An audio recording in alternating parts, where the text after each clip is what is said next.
Selamat pagi jemaat yang kasih Tuhan, Shalom. Yang siap muji Tuhan boleh lambaikan tangannya ke kanan, ke kiri, ke atas, ke bawah. Haleluya.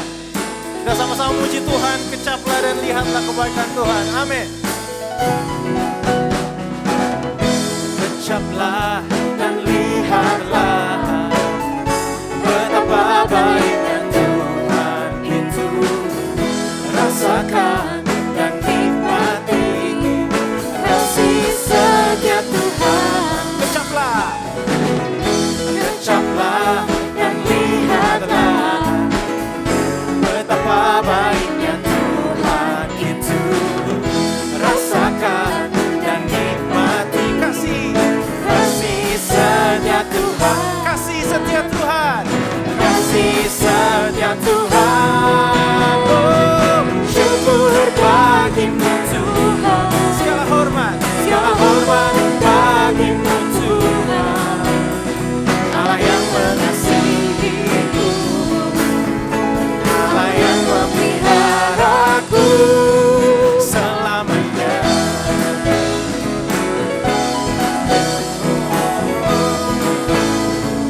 Katakan kecaplah, kecaplah dan lihatlah betapa baiknya Tuhan itu.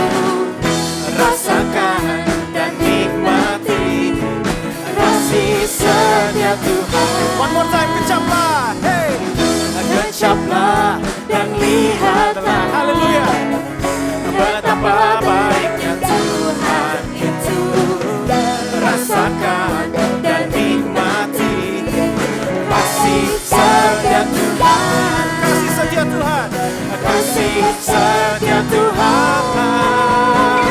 Syukur bagimu Tuhan. Segala hormat bagimu Tuhan. Allah yang mengasihiku, Allah yang memeliharaku. Syukur bagimu Tuhan. Segala hormat bagimu Tuhan. Allah yang mengasihiku, Allah yang memeliharaku. Katakan syukur bagimu Tuhan. Segala hormat bagimu Tuhan. Allah yang mengasihiku, Allah yang memeliharaku. Syukur bagimu Tuhan. Segala hormat bagimu Tuhan. Allah yang mengasihiku, Allah yang memeliharaku selamanya. Selamanya.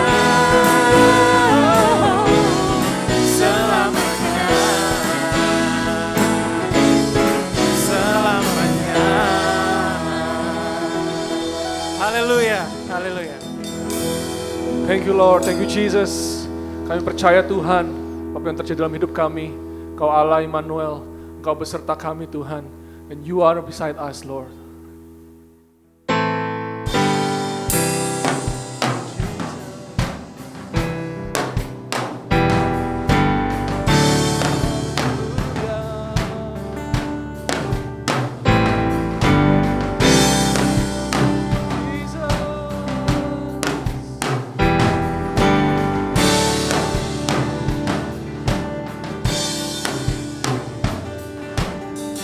My world is shaking when the storm is breaking. I lift my hands to you. I lift my hands to you. You are no weary, for your hope is in me. I fix my eyes on you. I fix my eyes on you. Your faithfulness casts away my fears. For God, you are my strong foundation. Now I will stand, for God my peace. For God, your grace is everlasting. God, you are beside me.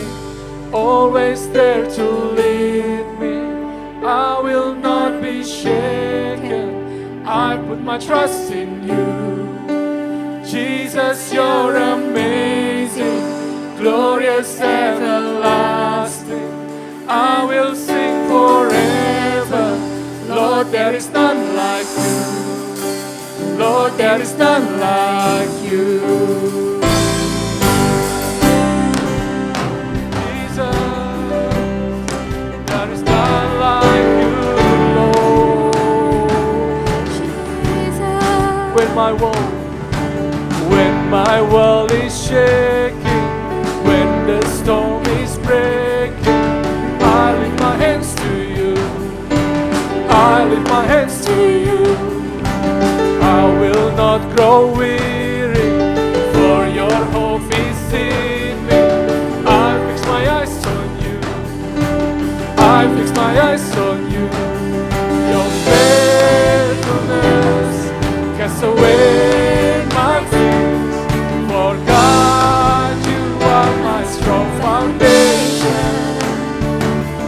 Now I will stand and have my peace. For God, your grace is everlasting. God, you are beside me, always there to lead. I will not be shaken. I put my trust in you. Jesus, you're amazing, glorious, everlasting. I will sing forever. Lord, there is none like you. God, you are beside me, always there to lead me. I will not be shaken. I put my trust in you. Jesus, you're amazing, glorious, everlasting. I will sing forever. Lord, there is none like you. Lord, there is none like you. Lord, there is none like you.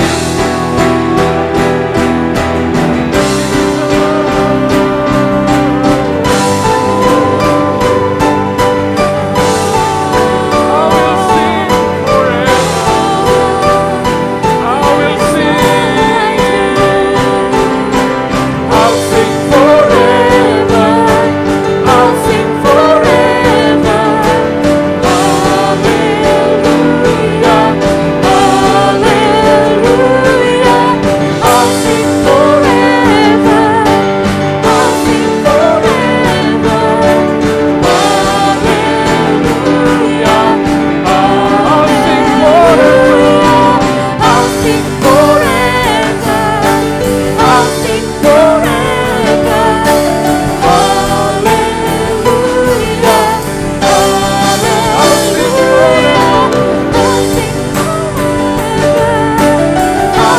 forever. Hallelujah. Hallelujah. God, you are beside me, always there to lead me. I will not be shaken. I put my trust in you. Jesus, you're amazing, glorious, everlasting. I will sing forever. Lord, there is none like you. God, you are beside me, always there to lead me. I will not be shaken. I put my trust in you, Jesus. Jesus, you're amazing, glorious, everlasting. I will sing forever. Lord, there is none like you. I'll sing forever. I'll sing forever. Hallelujah. Hallelujah. I'll sing forever. I'll sing forever.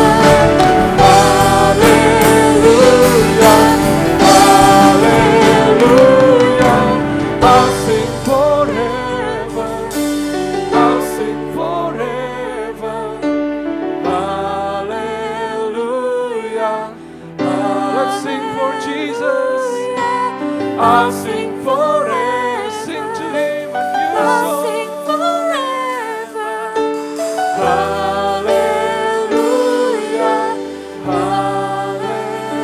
Hallelujah,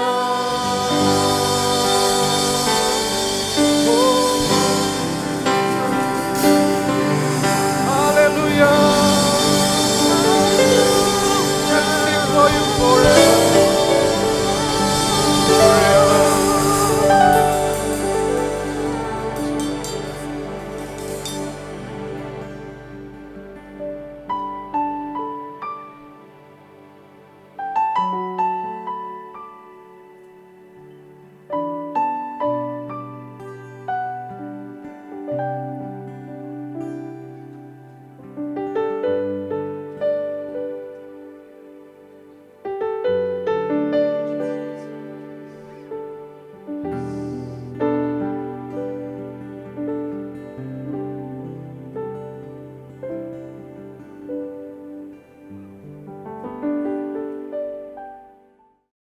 Baik, Bapak Ibu saudara-saudara yang siap untuk mendengarkan firman Tuhan, mari kita saudaraku kasih jempol terlebih dahulu. Yes. Semua bisa dengar suara saya ya? Good. Mari saya ajak kita membuka firman Tuhan yang saya ambil dari kitab Injil Matius pasal yang ke-7. Ayat yang ke-21 sampai 23. Matius pasal 7 ayat 21 sampai 23 ya. Bapak Ibu, saudara-saudara tolong membuka Alkitabnya di rumah masing-masing.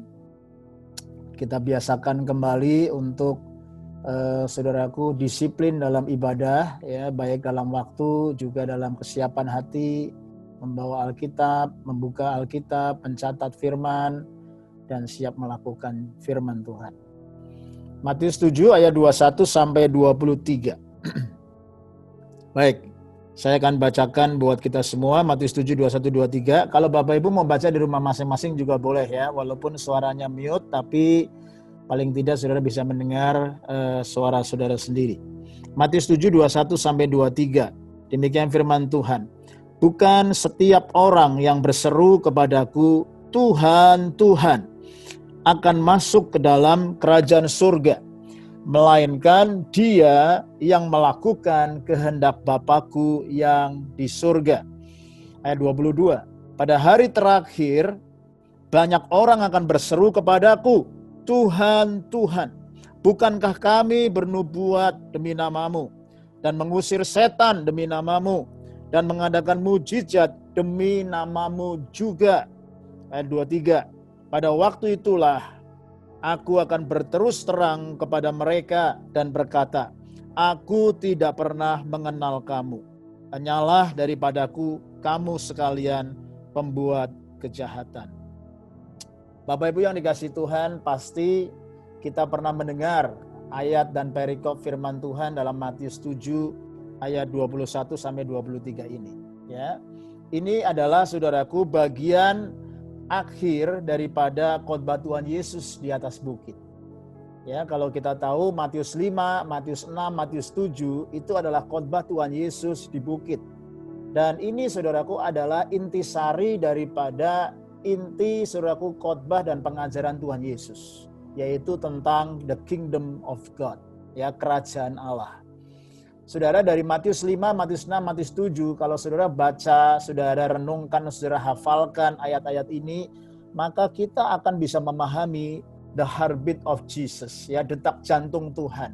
Karena di situ adalah inti daripada pengajaran Tuhan Yesus, ya. Dan Matius 5 sampai Matius 7 ini juga intisarinya diambil oleh rasul-rasul, sehingga pengajaran rasul-rasul banyak berfokus kepada firman Tuhan dari Matius 5 ayat Matius 5, 6 dan 7 tentang khotbah Tuhan Yesus di bukit ini. Nah, hari ini kita ingin mempelajari ayat yang 21 sampai 23 ini, Saudara. Ini ayat saudaraku yang sangat penting buat kita sebagai anak-anak Tuhan, pengikut-pengikut Kristus, bahkan pelayan-pelayan, pemimpin-pemimpin yang Tuhan percayakan. Untuk kita bukan hanya sekedar tahu, tapi kita boleh memahami, mengalaminya, dan bahkan menghidupinya dalam kehidupan kita sehari-hari. Saudara, ayat ke-21 ini Dimulai dengan sebuah kalimat yang sangat provoking sekali. Ya, ayat 21 dikatakan, bukan setiap orang yang berseru kepadaku, Tuhan, Tuhan, yang akan masuk ke dalam kerajaan surga, melainkan mereka yang melakukan kehendak Bapa-Ku yang di surga. Saudara, ini sangat provoking sekali. Karena pada zaman itu orang-orang Farisi, saudaraku ahli-ahli Taurat, saudaraku ya pemuka-pemuka tokoh-tokoh agama, imam-imam besar, itu suka sekali berseru-seru kepada Tuhan. Ya, mereka saudaraku bahkan kayak orang Kristen zaman sekarang, gitu. Suka sekali berseru-seru kepada Tuhan, memanggil-manggil nama Tuhan, menyembah Tuhan, mengangkat tangan, menangis. Ada beberapa yang berteriak, bergetar-getar, saudara. Ya, tetapi Tuhan Yesus menegur mereka. Tuhan Yesus, saudaraku, sangat provok sekali dalam message-nya, tidak berkompromi. Dia berkata, bukan setiap orang yang berseru-seru, bukan setiap orang yang memanggil-manggil namaku yang bisa masuk ke dalam kerajaan surga. Tetapi semua orang yang melakukan kehendak Bapa di surga.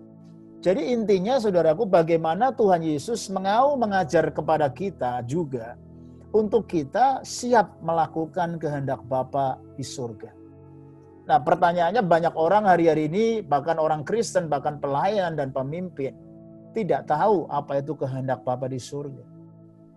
Itu sebabnya penting buat kita untuk mengerti, memahami apa sih isi hati Tuhan. Apa sih kehendak Bapa? Apa sih the heartbeat of Jesus? Sehingga dalam kehidupan kita yang cuma sekali ini di muka bumi ini, kita tidak hanya berseru memanggil Tuhan, tetapi kita siap didapati Tuhan melakukan kehendak Bapa di surga. Amin. Ketika saya dan saudara melakukan kehendak Bapa di surga, itu yang saudaraku Tuhan lihat dan Tuhan perhitungkan. Sehingga ketika kita melakukan kehendak Bapa, walaupun sulit, walaupun struggle, banyak orang berpikir kalau saya melakukan kehendak Bapa berarti tidak ada kesulitan, tidak ada penderitaan, tidak ada struggling. Ternyata salah, saudara. Yesus pun ketika dia hadir di muka bumi ini, dia berkata, makananku adalah melakukan kehendak Bapa di surga. Tetapi Yesus pun mengalami pergumulan. Yesus pun mengalami penderitaan. Bahkan Tuhan Yesus pun mengalami kematian yang sangat begitu ngeri. Ketika dia mati harus disalib, disiksa, untuk mengampuni dosa kita dan menggenapi kehendak Bapa di surga. Berarti orang yang melakukan kehendak Bapa di surga bisa saja mengalami kesulitan dan penderitaan. Jangan percaya kepada teologi prosperity yang selalu mengejar kemakmuran, kenyamanan, kesehatan, dan akhirnya orang seperti ini tidak siap memiliki sebuah pemandangan, saudaraku, perspeksi yang ilahi terhadap pembentukan, terhadap saudaraku penderitaan, terhadap kedewasaan. Bahkan Tuhan mau mengajar kita supaya kita tidak menjadi anak-anak yang gampang, tetapi anak-anak yang dewasa, anak-anak yang mau bertobat, anak-anak yang mau berubah, anak-anak Tuhan yang mau mengenal hati Bapa dan akhirnya siap melakukan kehendak Bapa di surga. Nah, saudaraku, apakah syarat diselamatkan? Apakah harus melakukan kehendak Bapa di surga, saudara? Kalau begitu, ada orang yang berpikir kalau gitu keselamatan kita untuk masuk kerajaan Allah itu didasarkan kepada perbuatan kita dong. Kalau gitu, untuk masuk ke kerajaan Allah harus didasarkan kepada our deeds, our action dong. Ya kan? Lalu ada juga orang yang berpandangan bahkan berargumentasi menggunakan ayat Roma 10 ayat 9 sampai 13. Saya nggak perlu membukanya, tetapi saudara-saudara, Bapak Ibu Saudara bisa mencatat ayat ini, Roma 10 ayat 9 sampai 13. Bukankah Roma 10 9 sampai 13 berkata, ya, setiap hati yang percaya dan mulut yang mengaku Tuhan Yesus adalah Tuhan, maka akan diselamatkan. Ya, pernah baca ayat itu ya, saudara ya? Kalau saudara pernah ikut pelajaran Go-Up, pelajaran keselamatan, kita seringkali quote ayat itu. Barang siapa percaya di hati dan mengaku di mulut. Itu sebabnya seringkali banyak hamba Tuhan termasuk saya kadang menggunakan altar call. Siapa yang mau percaya Tuhan, taruh tangan di hati, ikuti doa saya, the sinner prayers. Tuhan Yesus, saya bertobat, aku buka hatiku, masuk dalam hatiku. Karena berdasarkan ayat ini. Siapa yang percaya di hati dan mengaku dengan mulut. ya, maka akan diselamatkan. Nah, bagaimana dong? Ya kan? Kan ayat ini bilang, kita mengaku dengan mulut, berseru kepada nama Tuhan, maka akan diselamatkan. Masa Matius bilang orang yang berseru nggak diselamatkan? Akhirnya banyak orang yang bingung, saudara. Ya. Lalu ada juga saudaraku yang berkata, bukankah kitab Efesus pasal kedua ayat 8-9? Saya juga nggak usah buka ya. Saudara catat, nanti bisa baca di rumah. Tapi ini ayat terkenal. Efesus 2 ayat 8 sampai yang ke-9. Bukankah Efesus 2:8-9 itu juga berkata bahwa kita diselamatkan itu oleh karena anugerah. Kita diselamatkan oleh karena kasih karunia, ya kan? Bukan oleh karena perbuatan kita. Jadi bukan karena kita berbuat sesuatu terlebih dahulu untuk kita diselamatkan. Tetapi saudaraku, kita diselamatkan karena kasih karunia, itu karena iman pemberian Allah. Jangan ada seorang pun yang memegahkan diri. Nah, hari-hari ini ingat, kalau ada orang Kristen diselamatkan, bisa melayani, bisa menjadi hamba Tuhan, pemimpin, bahkan dipercayakan banyak hal. Alkitab berkata itu adalah kasih karunia. Jangan ada orang yang memegahkan diri. Jadi Alkitab juga tahu bahwa di akhir zaman akan ada banyak orang yang memegahkan diri, sombong. Dia nggak tahu bahwa dirinya diselamatkan karena anugerah.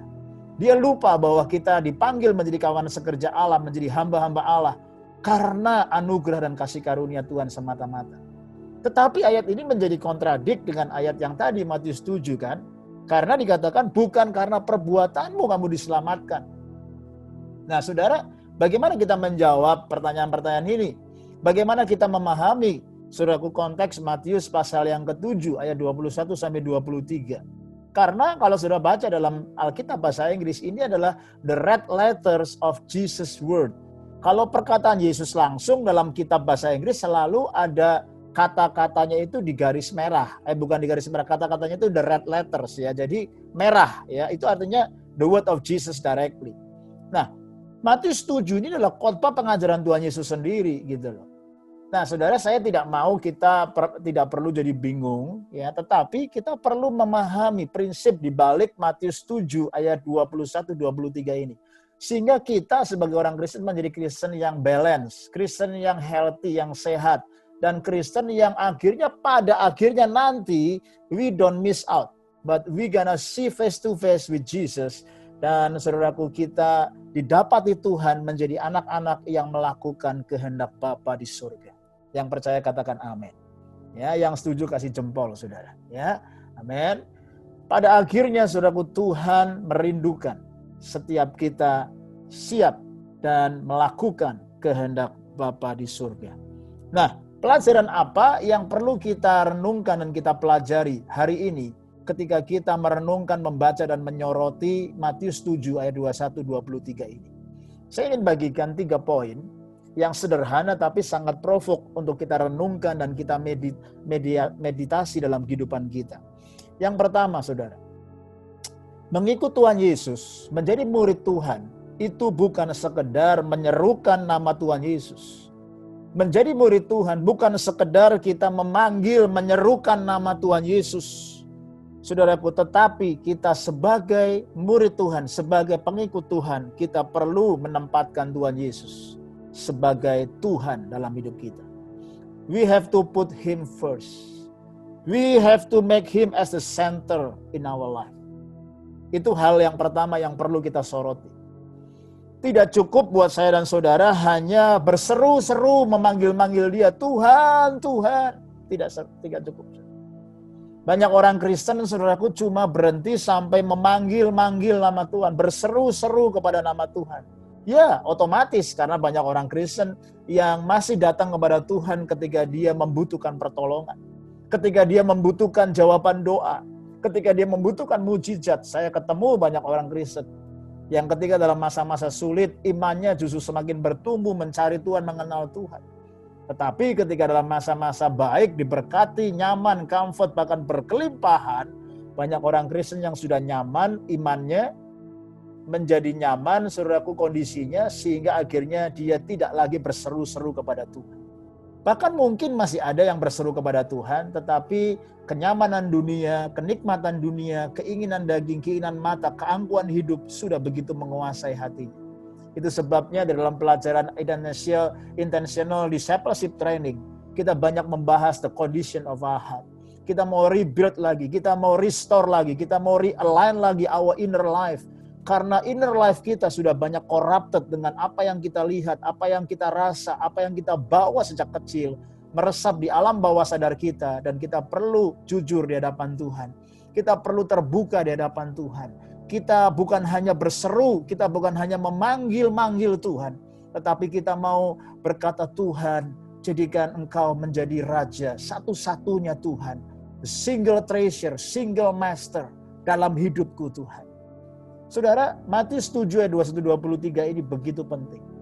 Hal yang pertama yang saudara perlu catat dan kita hidupi bersama-sama, termasuk saya. Kita dalam mengikut Yesus, kita sebagai murid-murid Yesus, saudaraku, bukan hanya sekedar berseru-seru, bukan hanya sekedar mencari-cari, bukan hanya sekedar memanggil nama Tuhan, bukan hanya sekedar berdoa menyembah Tuhan. Tetapi saudaraku, benar-benar jadikan Yesus sebagai Tuhan satu-satunya. He is our single treasure. Tuhan tidak mau saudaraku diduakan. Tuhan tidak mau kita selingkuh secara rohani dengan dunia, dengan dolar, dengan ambisi, dengan visi kita, dengan pekerjaan yang kita kejar, lebih daripada kita mengejar kehendak Allah dan melakukan kehendak Allah. Tuhan mau saudaraku dia benar-benar menjadi pusat, menjadi fondasi, menjadi center. Karena ada lagunya berkata, He is the center of our life, He is the center of our church, and everything revolve around Him. Kalau seluruh hidup kita, saudaraku, berpusatkan kepada Kristus. Karena semuanya, saudaraku, berpusatkan kepada Kristus. Kalau saya bekerja, kalau saya melayani, kalau saya berbisnis, kalau saya punya anak, kalau saya, saudaraku, punya kesibukan, semuanya berpusatkan kepada Kristus. Bukan kepada ego saya. Bukan kepada visi dan kemauan saya. Saudara, Matius 7 benar-benar mengajar kepada kita ketika Yesus mengajar kepada murid-muridnya yang berbondong-bondong mengikuti dia. Dia, saudaraku, tegur orang yang hanya cuap-cuap berseru-seru, tetapi tidak melakukan kehendak Bapa di surga. Itu sebabnya, saudaraku, kita perlu, saudaraku, benar-benar menjadikan dia sebagai Tuhan dan Raja. Nah, ayat ini berkata, bukan orang yang berseru-seru kepadaku. Berarti kata ku ini, saudaraku, merujuk kepada Tuhan Yesus. Betul kan? Jadi ini ditujukan kepada orang Kristen. Ini ditujukan, saudaraku, kepada saya dan saudara. Ini ditujukan kepada tokoh-tokoh agama, ahli-ahli Taurat, bahkan murid-murid Tuhan. Kita sebagai pengikut Kristus memanggil-manggil dia. Kita berseru-seru kepada dia. Ya kan?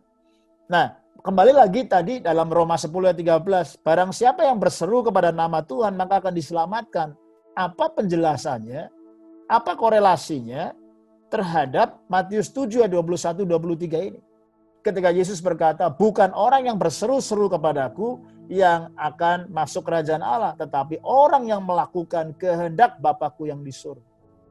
Saudara, artinya gini, keselamatan yang kita terima ketika kita percaya di hati dan mengaku dengan mulut, itu tidak cukup berhenti sampai di situ.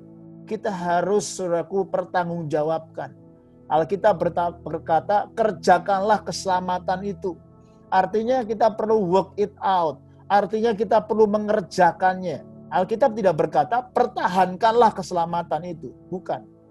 Karena kita bukan mempertahankan keselamatan, tapi kita mengerjakan keselamatan itu dengan takut dan gentar. Itu sebabnya kalau pertama kali kita bertobat, pertama kali kita berseru memanggil nama Tuhan Yesus. Tuhan Yesus, selamatkan aku. Tuhan Yesus, aku orang berdosa. Tuhan Yesus, aku butuh Engkau. Tuhan Yesus, aku minta jawaban doa. Boleh-boleh saja, silakan, puji Tuhan. Sama seperti seorang anak yang belajar memanggil ayahnya, bapaknya, mamahnya, papa, mama. Papanya senang sekali. Happy sekali. Saya masih ingat ketika anak saya, Aletea, saudaraku, berumur 8 bulan, 1 tahun, mulai memanggil kata pertamanya adalah papa, papa. Saya senang sekali, saudara. Ya, saya bercanda sama istri saya di depan anak saya, di depan Aletea yang masih baby. Taya sayang siapa? Taya sayang siapa? Saya otomatis berkata, papa. Wah, saya senang sekali, saudara. Sayang papa ya. Taya anak siapa? Anak siapa kamu? Anak siapa? Istri saya lupa, anak sendiri lupa kamu ya. Saya dibercandain sama Kak Vera. Ya kan. Saya tanya lagi sama Taya, Taya anak siapa? Taya jawab, Papa. Wah, senang sekali saudara. Waduh, istri saya mulai kesel. Dia tanya, ayo Taya anak siapa? Mama. Dia bilang lagi, Papa. Waduh, saya senang banget saudara. Hati Bapa Surgawi itu senang kalau kita panggil saudaraku, nama Bapa. Tapi sekarang ketika anak saya sudah 19 tahun, ayat ini berlaku, bukan cuma kamu panggil papa, daddy. Tapi pertanyaannya, kamu tahu nggak hati papamu? Kamu tahu nggak the heartbeat of your daddy? Kamu membawa nggak DNA of your daddy?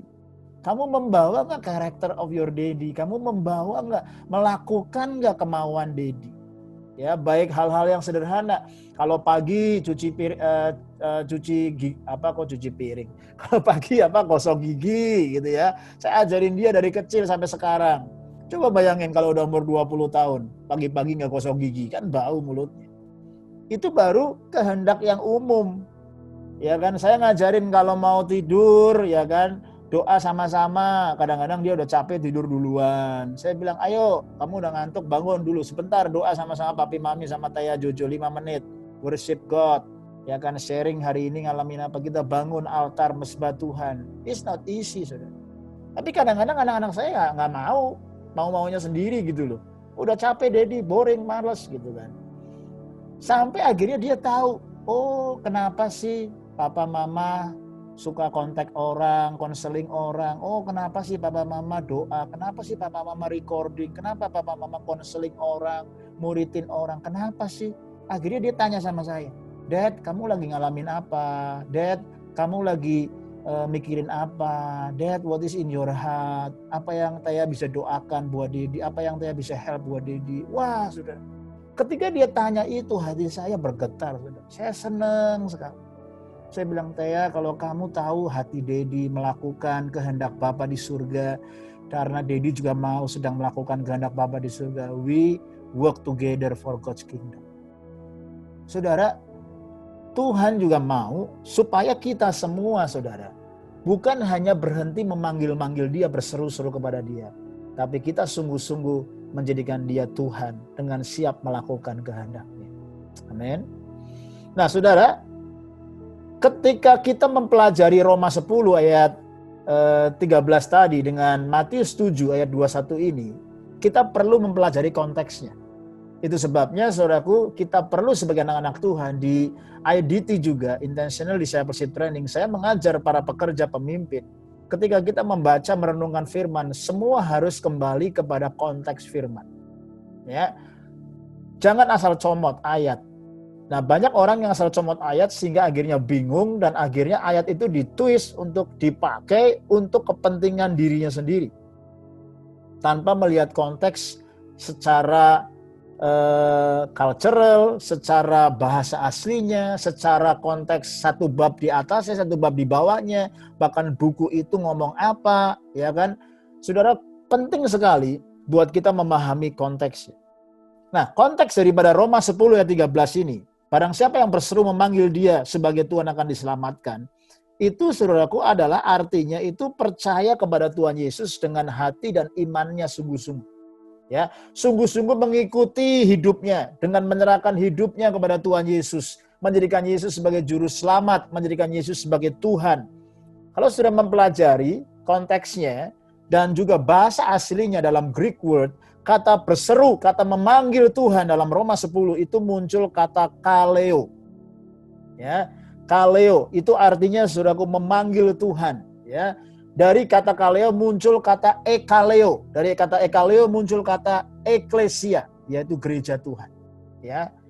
Itu sebabnya saudaraku ketika Roma 10 ayat 13 muncul kata kaleo, ya. By the way, intermezzo aja. Kalau di Jakarta itu ada bebek kaleo, ya, yang sambal hijau tuh bebek kaleo itu katanya yang punya orang Kristen, ya. Terinspirasi ketika dia membuka bisnis bebek, ya kan? Pakai kata gereja karena dia cinta Tuhan sungguh-sungguh. Hari Minggu tutup, ya.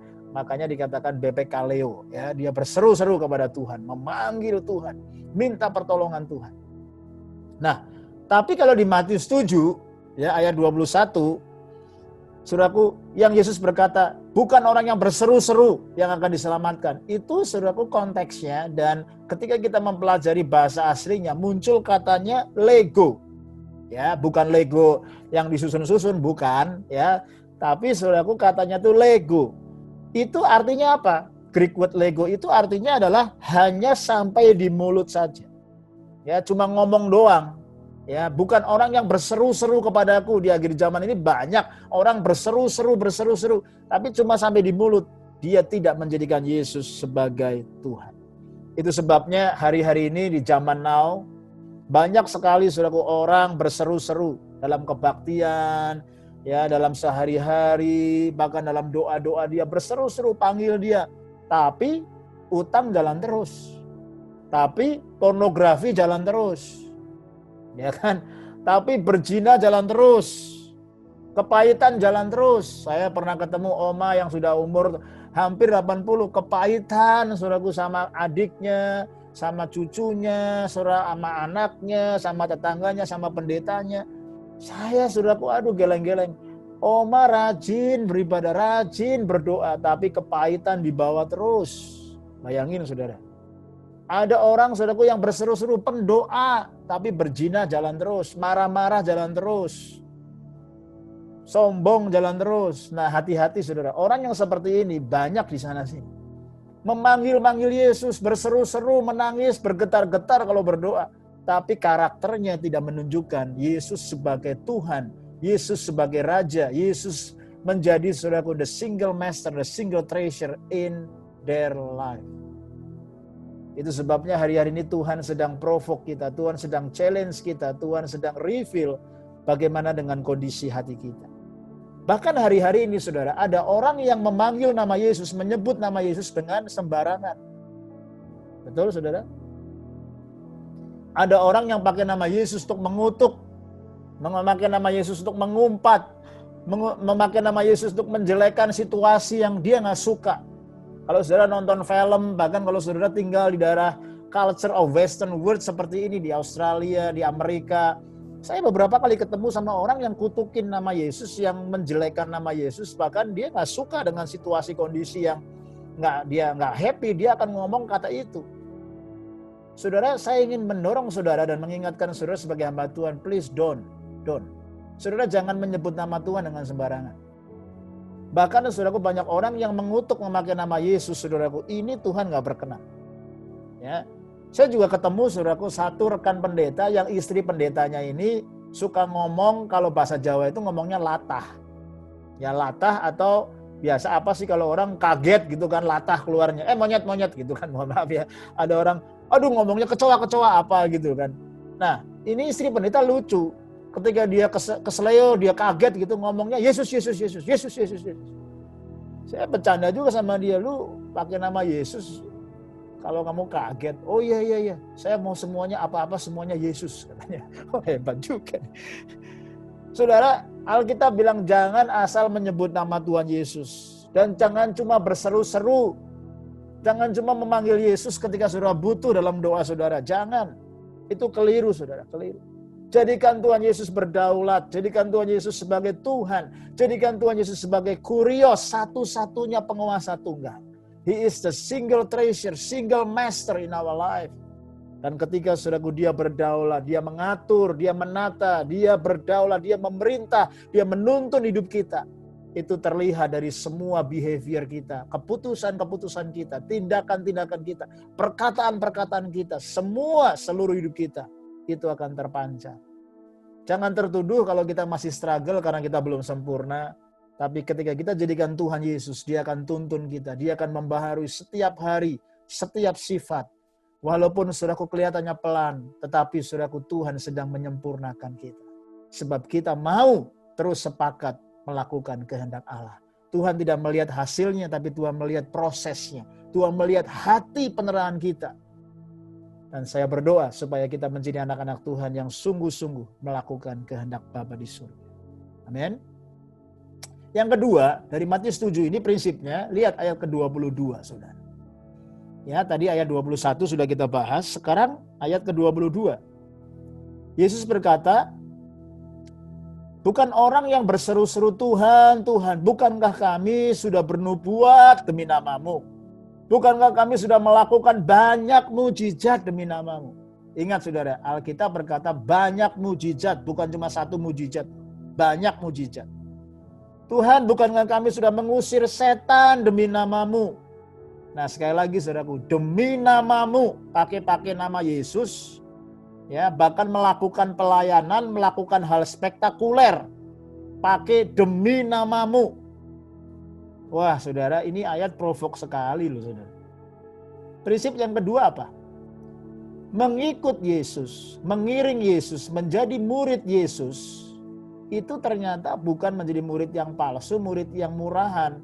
Tapi Tuhan mau kita jadi murid yang sejati. Itu mengiring Yesus, mengikut Yesus, itu bukan berdasarkan dari perbuatan-perbuatan. Bukan berdasarkan dari tindakan-tindakan. Tetapi berdasarkan dari hubungan relasi yang intim dan private dengan Dia. Wah, saudara, ini saya sebagai hamba Tuhan ngomong begini juga beresiko loh, saudara. Betul nggak, saudara? Ternyata banyak orang rajin, aktif melayani, bahkan melakukan yang kelihatannya spektakuler. Tetapi saudaraku, prinsip dalam kerajaan Allah, mengikut Yesus itu tidak didasarkan dari perbuatan dan tindakan, tetapi dari hubungan relasi yang intim dan privasi dengan Tuhan. Saudara, mohon maaf, ada banyak orang hari-hari ini, saudaraku, sangat-sangat saudaraku menonjolkan perbuatan-perbuatan dan tindakan-tindakan yang kelihatannya spektakuler, kelihatannya hebat, bahkan sengaja ditonjolkan kehebatannya.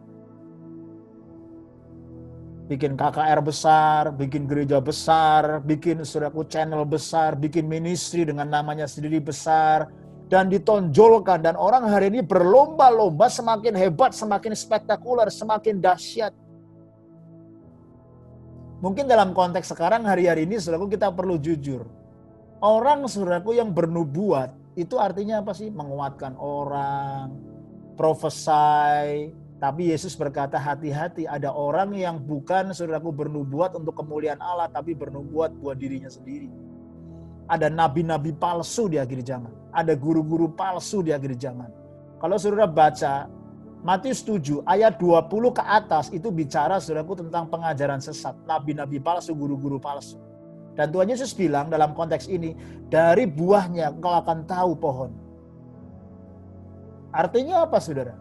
Hari-hari ini ada orang pakai nama Yesus. Hari-hari ini banyak orang saudaraku pakai pelayanan. Bahkan saudaraku pakai nama gereja. Tapi saudaraku ternyata tidak melakukan kehendak Bapa di surga. Bahaya sekali. Bahaya sekali. Saudara, hari-hari ini saudaraku ada orang saudaraku yang bernubuat demi nama Yesus. Mengusir setan demi nama Yesus. Berarti dia gak takut sama setan. Hebat gak saudara? Ya, dia nggak takut sama setan. Ada orang saudaraku yang takut sama setan, saudaraku ya. Waduh, begitu saudaraku ada lihat orang kerasukan, masuk rumah merinding, ya, masuk gereja sepi, hitam, gelap, takut, saudaraku ya, lewat jalan sendiri takut, gelap, karena masih takut sama setan. Ada orang yang berkata, "Gayo, jangankan setan, tikus saja saya takut, kecoa saya takut." Ya kan? Nah, ini Matius 7, orang ini nggak takut sama setan loh, saudara. Wih, mungkin bahasa rohnya kencang, mungkin ketemu setan ditengking dalam nama Yesus. Dia nggak takut sama setan. Dia usir setan dalam nama Yesus. Kalau saudara kan mungkin mau usir setan adalah orang lagi kelepasan, lagi kerasukan gitu kan. Keluar dalam nama Yesus, keluar dalam nama Yesus. Setan lu nggak keluar, gua yang keluar deh. Ya kan? Saudara, banyak orang yang mengusir setan dalam nama Yesus. Artinya dia melakukan pelayanan, dia berani, dia kelihatannya hebat. Tapi ternyata nggak dikenal sama Tuhan Yesus. Bayangin saudara. Bahkan melakukan banyak mujizat. Alkitab bilang banyak mujizat. Itu artinya plurals, bukan single. Ya, saudara baca Inggrisnya juga sama. Banyak mujizat. Many miracles. Saya tanya sama saudara, saudara sudah lakukan mujizat apa? Saudara sudah ngusir setan apa? Saudara sudah bernubuat apa? Saudara sudah membangun rumah Tuhan apa? Nah, kalau kita juga mungkin belum melakukan mujizat, kita mungkin belum mengusir setan, saudaraku. Nah, kita perlu bertanya, Hari-hari ini kita mau mengejar apa? Kita mau mengejar yang lahiriah, yang spektakuler, yang dinilai orang, atau benar-benar kita mau menguji hati kita? Apa benar-benar kita mau kembali kepada hal yang esensi, yaitu melakukan kehendak Bapa di surga, even though there is no other people look at me. Walaupun tidak ada orang yang melihat, walaupun tidak ada orang yang menghargai, walaupun tidak ada orang yang support, tetap orang yang melakukan kehendak Allah, dia akan bertahan sampai pada akhir. Saudara, ini pesan yang bukan cuma sekedar menyenangkan di telinga untuk ketika orang mendengarkan khotbah Yesus, tetapi benar-benar Yesus address the essence in the kingdom of God is the matter of the heart and obedience to do God's will. Mungkin kalau dalam konteks sekarang hari-hari ini, saudaraku, orang berkata, saya sudah berkhotbah demi nama Yesus. Wah, saya sudah bikin channel YouTube demi nama Yesus. Wah, follower saya udah 10.000, udah 100.000. Wah, saya punya teman pendeta yang begitu bangga sekali. Punya follower, saudaraku, di YouTube, punya follower di Instagram itu udah ratusan ribu. Dan dia banggakan dan dia happy sekali. Ya, mungkin, saudaraku, orang punya motivasi yang lain. Tetapi saudaraku, saya percaya gini, ada orang yang hari-hari ini saudaraku melakukan sesuatu saudaraku untuk kepentingan-kepentingan tertentu. Ada orang saudaraku mungkin berkata, aku sudah jadi koordinator ini, koordinator pria, koordinator ibadah, koordinator musik, koordinator anak-anak, koordinator Sunday school, aku sudah main praise and worship, aku sudah penyanyi jadi paduan suara, aku sudah keliling khotbah, aku sudah begini demi namamu Tuhan. Wah, saudara, tetapi saudaraku, apa yang terjadi ketika saudaraku dalam kerajaan Allah? Mengiring Yesus, mengikut Tuhan itu bukan didasarkan dari perbuatan, tindakan-tindakan kita, tetapi dari hubungan relasi intim dengan Dia. Karena bisa saudaraku, orang saudaraku bekerja untuk Tuhan, tapi kehilangan kasih yang mula-mula. Bisa sekali. Tetapi saya percaya kalau prinsip ini dibalik, orang sudah punya hubungan intim dengan Tuhan, orang mengenal hati Bapa, orang melakukan kehendak Bapa, maka melayani itu adalah salah satu daripada melakukan kehendak Bapa. Itu sebabnya saudaraku, orang yang cinta Tuhan, orang yang mengalami Tuhan dan mau melakukan kehendak Allah, pasti gak akan tahan aja. Gak akan tahan, diem aja. Seorang diri diam hanya merenung, doing nothing for God's kingdom, gak mungkin. Orang yang mengalami Tuhan, orang yang walk with Jesus, pasti dia akan work with Jesus. Tapi orang yang work with Jesus, belum tentu dia walk with Jesus. Makanya panggilan pertama adalah to abide in Him, abiding in the kingdom of God. Setelah kita abiding, kita melekat kepada kerajaan Allah, maka kita advancing the kingdom of God. Kita memperbesar kerajaan Allah. Ketika kita melayani, kita bernubuat, kita mengusir setan, kita sudah memberi, kita melayani, kita berkhotbah, kita melayani Tuhan, melayani jiwa-jiwa, itu kita sedang advancing the kingdom of God dan melakukan kehendak Bapa di surga.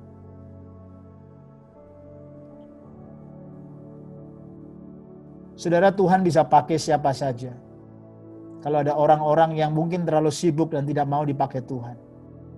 Kalau ada orang yang mungkin sombong dan akhirnya saudaraku berbesar hati, berbesar kepala sehingga tidak mau dipakai Tuhan. Seperti bangsa Israel persis. Israel begitu sombong. Israel begitu tegar tengkuk. Tuhan Yesus pernah menghukum bangsa Israel, saudaraku, dengan bangsa Yehuda. Dia kirimkan bangsa Babel untuk menghukum bangsa pilihan Tuhan. Bayangin, bangsa Babel, bangsa yang tidak kenal Tuhan, dipakai Tuhan untuk menghukum bangsa pilihan Tuhan. Sampai-sampai Nabi Habakuk itu sampai bingung. Nabi Habakuk itu sampai nangis berseru sama Tuhan. Tapi Tuhan ingatkan sama dia, Tuhan bisa pakai siapa saja untuk membentuk dan mengembalikan hati bangsa umat pilihan Tuhan. Tuhan bisa pakai keledai Bileam untuk berbicara menegur seorang nabi. Tuhan bisa pakai batu untuk memuji menyembah Tuhan. Tuhan bisa pakai ikan besar untuk saudaraku menangkap, untuk memproses Nabi Yunus yang lari dari panggilan Tuhan karena kedegilan, kesombongan, keegoisan dia. Tuhan bisa pakai apapun dan siapapun. Itu sebabnya saudaraku, please jangan sombong, jangan angkuh, jangan lari daripada panggilan Tuhan. Jangan berkata gua mau malas, gua mau menyerah, gua mau diam aja, gua mau. Akhirnya saudaraku, pikiran kita, kemauan kita, please saudara, kita saudaraku tidak perlu terjebak kepada aktivitas kita. Tapi kita mau jujur, apakah kita hari-hari ini berjalan dalam relational yang intim, yang dekat, yang private, yang privacy. Bahkan kita sedang melakukan kehendak Bapa di surga. Prinsipnya saudaraku adalah bagaimana apakah hubungan kita secara intimacy, secara private ini benar-benar kita sudah abiding, melekat kepada Tuhan. Dan kita dikenal oleh Tuhan. Hari ini saudaraku 16 Agustus, bangsa Indonesia sedang siap-siap ingin merayakan ulang tahun kemerdekaan yang ke-75 tahun. Semua bangsa Indonesia tahu bahwa Presiden Jokowi itu adalah presiden. Bahkan mungkin banyak orang bilang saya kenal, saya tahu Presiden Indonesia itu Jokowi. Tapi pertanyaannya, berapa banyak orang yang secara status dia orang Indonesia, dia tahu Presiden Indonesia Jokowi, tapi benar-benar dikenal sama Presiden Jokowi secara private dan pribadi? Nggak banyak. Itu sebabnya saudaraku, kalau kita mau mengenal Tuhan, benar-benar kita mengenal Dia secara pribadi. Dan Tuhan juga mengenal saudara secara pribadi. Karena bagian Tuhan sudah selesai. Yohanes 10 berkata, aku mengenal domba-dombaku, dan domba-dombaku mengenal suaraku. Ini luar biasa. Pengenalan itu selalu dua arah, bukan satu arah. Kalau saudara sudah dikenal Tuhan, pertanyaannya apakah saudara sudah mengenal Tuhan secara pribadi? Saudara tahu isi hati Tuhan. Mungkin saya mengenal saudara, mungkin saudara mengenal saya. Tapi apakah saudara sudah tahu apa yang ada di hati saya? Apa yang ada di hati Kayos? Kesukaan Kayos apa? Kayos gak suka kalau apa? Kayos suka pedas atau tidak? Kayos sukanya lagunya lagu yang model apa? Kayos sukanya kalau naik mobil yang kayak apa? Sepatunya sepatu apa? Kalau mendidik anak Kayosnya gimana? Kalau sudah semakin mengenal hati saya, bukan cuma sekedar tahu, dan saya semakin mengenal hati saudara, maka pengenalan kita akan bertumbuh dengan lebih baik. Relationship kita akan bertumbuh dengan lebih baik. Demikian juga Bapa di surga. Dia rindu mengenal kita. Dan Tuhan juga rindu kita mengenal Dia lebih dalam lagi. Ingat, bukan cuma sekedar perbuatan, bukan cuma sekedar aktivitas, bukan cuma sekedar action and deeds, tetapi relational. Ini yang membedakan kekristenan dengan agama yang lain. Karena Tuhan mau membangun sebuah hubungan. Itu sebabnya saudara, bukan untuk kepentingan Tuhan, tetapi sebenarnya untuk kepentingan kita. Amin. Untuk kepentingan saudara, karena di luar Tuhan kita gak bisa berbuat apa-apa. Kalau kita gak punya hubungan yang dekat sama Tuhan, kita lari dari Tuhan, kita meninggalkan Tuhan. Kita akan banyak khawatir, banyak takut, banyak bingung. Dan akhirnya kita bisa di knock down dengan the school of hard knock. Ya, akhirnya saudaraku hidup kita saudaraku akan menjadi messy. Tapi ketika Tuhan mau memiliki hubungan dekat sama kita, itu untuk kebaikan kita. Karena disitulah kita aman, disitulah kita dipulihkan, disitulah kita disegarkan, disitulah kita disembuhkan, disitulah kita siap ada dalam kondisi yang terbaik di dalam hadirat Allah. Ini saudaraku paralel sekali dengan Yakobus 2 bahwa iman tanpa perbuatan adalah mati. Itu sebabnya ketika kita punya iman, kita punya hati yang mengenal Tuhan, maka pasti perbuatan kita akan menunjukkan saudaraku apa yang kita percayai. Kepercayaan kita kepada Tuhan ditentukan oleh perbuatan-perbuatan kita yang memuliakan nama Tuhan kita. Sehingga ketika saudaraku antara kepercayaan dan tindakan, iman dengan tindakan itu paralel, maka luar biasa. Tuhan disenangkan, Tuhan dimuliakan, tubuh Kristus dibangun, banyak orang diberkati. Amin. Yang ketiga terakhir saudara. Ayat yang ke-23 dari Matius 7. Pada waktu itulah aku akan berterus terang kepada mereka dan berkata, aku tidak pernah mengenal kamu. Hanyalah daripadaku kamu sekalian pembuat kejahatan. Saudara, saya renungkan ayat ini berhari-hari dan saya renungkan kenapa Tuhan mesti ngomong begini. Pada waktu itulah aku akan berterus terang. In the judgment day Tuhan akan berterus terang kepada kita. Berarti selama ini apa Tuhan gak berterus terang? Berarti selama ini apa Tuhan bohong? Berarti selama ini apa Tuhan menyembunyikan sesuatu sama saya dan saudara? Saudaraku, konteksnya di sini adalah Tuhan, saudaraku, izinkan, Tuhan biarkan, Tuhan izinkan di dalam kedaulatan Tuhan. Bukan berarti Tuhan tidak tahu, tapi Tuhan tahu hati saya dan saudara. Tuhan izinkan, Tuhan kasih momen demi momen, Tuhan kasih seasons demi season, musim demi musim, Tuhan kasih event demi event, Tuhan kirim leaders demi leader, Tuhan kirim prophet demi prophet, Tuhan bicara lewat Roh Kudus, Tuhan bicara lewat hamba Tuhan, Tuhan bicara lewat event, momen, seasons, dalam banyak hal. Tuhan berbicara, ada divine interruption, ada divine intervention, ada divine moment. Tuhan sedang ngomong hari-hari ini kepada gereja.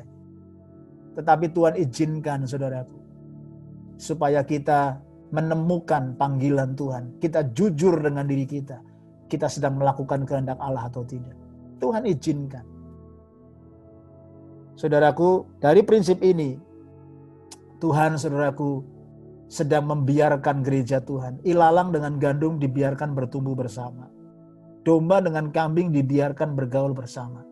Tapi Tuhan bilang, pada waktu itulah aku akan berterus terang kepada mereka. Wow. Dan pada waktu itu sudah tidak ada no turning back. Itu sebabnya kehidupan kita yang cuma sekali ini pakai baik-baik. Kita mengenal kehendak Bapa di surga.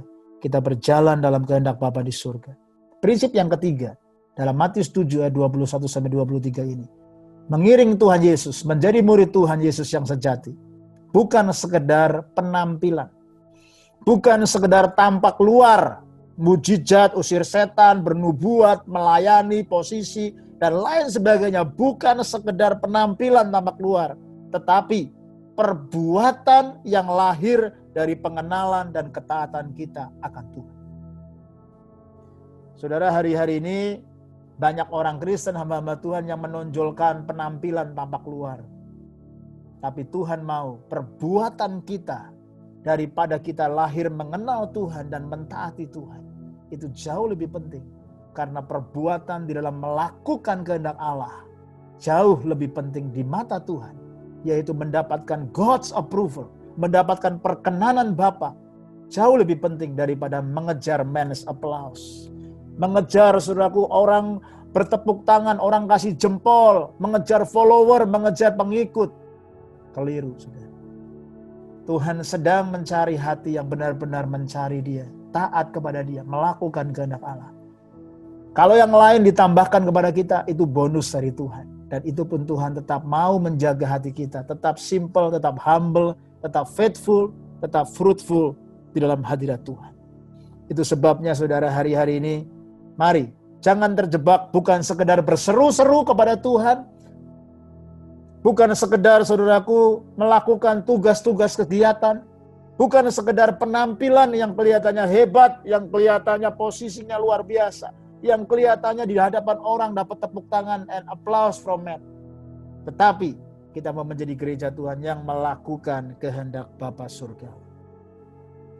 Dan saya berdoa supaya setiap kita hari ini diberkati, dikuatkan. Dan minggu depan saya akan teruskan khotbah saya dengan topik bagaimana kita bisa mengenal dua macam kehendak Tuhan. Supaya kita tidak bingung, tetapi kita benar bisa mengerti dua macam kehendak Allah dan kita siap melakukannya dalam kehidupan kita sehari-hari. Let's pray. Bapa di surga, hamba bersyukur buat siang hari ini. Terima kasih buat kebaikan-Mu, terima kasih buat kedaulatan-Mu. Terima kasih buat isi hati-Mu yang Tuhan sudah sampaikan dan Tuhan titipkan di hati hamba-Mu. Hamba selesai, Roh Kudus Kau yang berbicara. Roh Kudus Kau yang meteraikan firman-Mu jatuh ke tanah hati yang subur. Ukiri itu dalam loh hati kami. Supaya bukan cuma sekedar pengetahuan, not just information. But I pray for a transformation in our heart. Mengubah hati kami, mengubah paradigma kami, mengubah perspektif kami, mengubah segala hal Tuhan dalam hidup kami from the inside out. Sehingga kekristenan kami bukan hanya berseru-seru, bukan hanya berdoa memanggil Engkau kalau kami butuh. Tetapi kami menjadikan Engkau sebagai Tuhan, sebagai Raja. Bukan hanya kami beraktivitas kelihatannya sibuk, melakukan banyak hal. Tetapi Tuhan, kami boleh benar-benar mengenal Engkau, intimate, personal, bahkan dikenal oleh Engkau. Bukan hanya secara penampilan, bukan hanya secara posisi dan mengejar orang lain menilai kami. Tetapi kami boleh benar-benar Tuhan mengejar apa yang menjadi kehendak-Mu. We become God's chasers. Kami boleh mengejar kehadiran Tuhan, melakukan kehendak Tuhan. Selama hari masih siang, Tuhan tolong. Ketika kami memberi, ketika kami menabur, ketika kami melayani, ketika kami mengampuni, ketika kami menolong orang lain, ketika kami memuridkan orang lain. Semua karena kami lahir daripada kami mengasihi-Mu. Tolong kami gereja, tolong kami hamba-Mu. Ampuni kami Tuhan.